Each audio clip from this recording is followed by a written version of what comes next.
What is going on, everybody? My name is Nico and welcome to the chat. I'm here with Enter the Chat Gaming today to talk about a game that really took me by surprise. Something I really wouldn't play normally. Honestly, it would have been something I just kind of overlooked. I saw, would have maybe thought looked cool and then moved on from.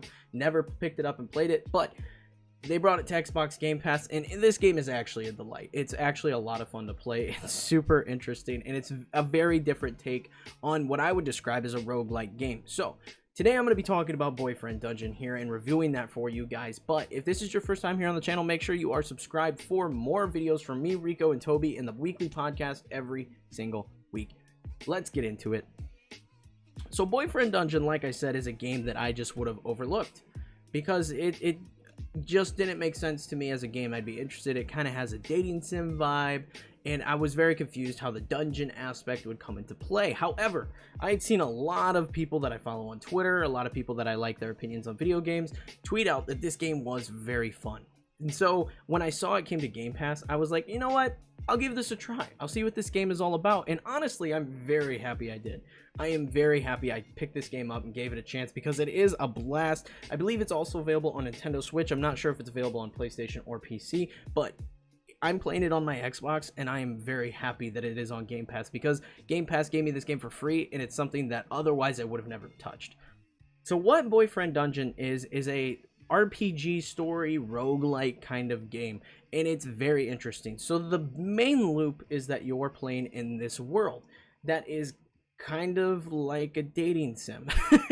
It reminds me a lot of a dating sim where there's these different characters that you're going to be interacting with and trying to build relationships with, and you can have multiple relationships with multiple characters, and it's a lot of the going on dates and, you know, progressing the story through these means. And what's interesting and what really shakes up this kind of formula is that these characters exist in a world where your, you know, insecurities and problems in your life get manifested as monsters. And there are people that go out and slay these monsters, and there's also people that turn into weapons like swords, daggers, things of that nature. And your character is a wielder, someone who cannot turn into a weapon but can wield other people who do turn into weapons, and wielding these weapons can grow your bonds. So you end up dating a lot of the weapons you're using. They'll turn back into their human form, and you'll go on dates with them after you progress through. It's a very interesting gameplay loop. There is one main area that you're going to be doing most of your adventuring and most of your combat, and this is the mall in the location that you're in. And you'll go in and you'll battle monsters with the different weapons and characters that you meet along the way. And it's kind of fun because the more you battle and the farther you make it, the more experience you get on each run, the bigger the relationship grows with the swords. And then they text you on your cell phone and they're like, hey, let's go on a date. Let's meet up at this location, whatever it may be. And then you go on the date, and then as your love interest grows and your relationship grows, you'll actually unlock new abilities that you can use with the sword. So rather than being like, oh, I leveled up, I get this, and that ability, I'm actually progressing my relationship, and that is unlocking new abilities when I use this particular sword, because, you know, the swords are people in this weird twisted universe. I have a better relationship with my sword, so I've unlocked new abilities with it, and it's so bizarre to me.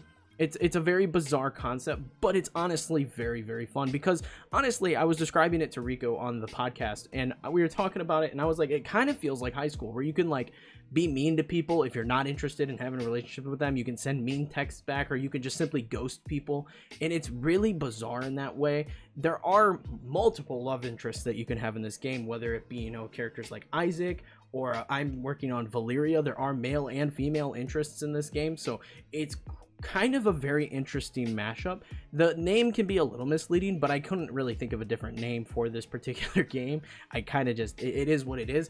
But there are more than one type of love interest, so if that's something that's deterring you for whatever reason, I don't know why that would be something that deters you, but if that's deterring you from playing the game, there are male and female love interests in this game. Is super charming. And honestly, between Isaac and Valeria, I don't know which one I want to have my character, you know, fall in love with by the end of the game. I'm kind of working both angles at this time. I don't know. Isaac's very charming, but he's got this mysterious past. But then you have Valeria, who's kind of edgy and fun, and she's just very interesting. So it's kind of like a balancing act, and it's kind of just fun to dive into these characters beyond just the, you know, the relationship, boyfriend, dating sim part. The characters are very interesting and very much so fun to explore their backstories. Now, in terms of the gameplay loop, like I said, it feels a lot like a roguelike, where you're going to continuously return to this mall and you're going to do battle with the enemies, and you'll find new items and recipes along the way that you can use to craft new things to give to your love interest, and that will increase your relationship score and things like that. And the further you progress, the more things you'll unlock and more dialogue options you'll unlock when you go on particular dates.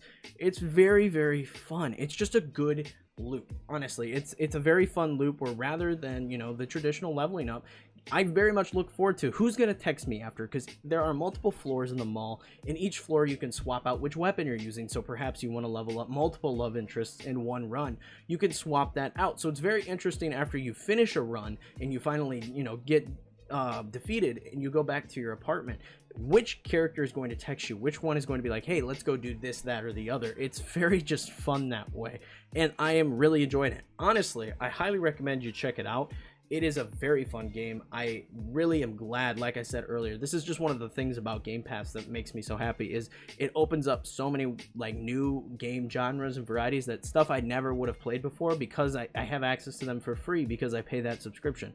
So it's really awesome that this game made its way to Game Pass. It is, like I said, also available on Nintendo Switch. I saw it was part of the Nintendo Switch Indie World that happened not too long ago. So there are multiple access points for this game if you want to check it out, which I highly recommend you do. But that is going to be it for this video, guys. I hope you found it entertaining and helpful. Make sure, like I said earlier, you are subscribed for more content from me, Rico, and Toby, and the podcast every freaking week. But that is it. Thank you so much for joining me. Thank you for entering the chat, and I'll catch y'all in the next one. Peace.